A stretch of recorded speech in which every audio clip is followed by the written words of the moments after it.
dadka Soomaaliyeed waxa lagu yaqaanaa inay isgarab istaagaan oo iscaawinaan oo wax walba isku garab istaagaan walaalaha hadda inoo furay businesska weyn oo Turkida la midoobay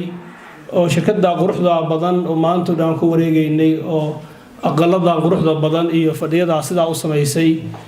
ma sii jirayso haddaan inagu garbaha siin oo u kaalmayn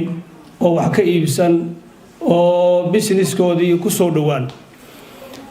waxa la rabaa in marka dadka Turkiga jooga ay si gaar ah ugu xirmaan wax fiican bay runtii ka sheekeeyeen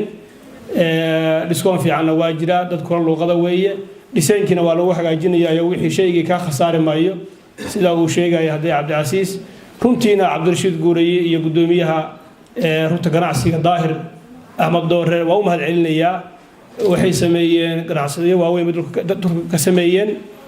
hadda businesskan hotelka iyo African waa lagu faana runtii sheegayeen marka taxiga qabsato adoo aan weydiin meesha u socoto wuxuu ku leeyahay waxaan geeyay African anay u dhacday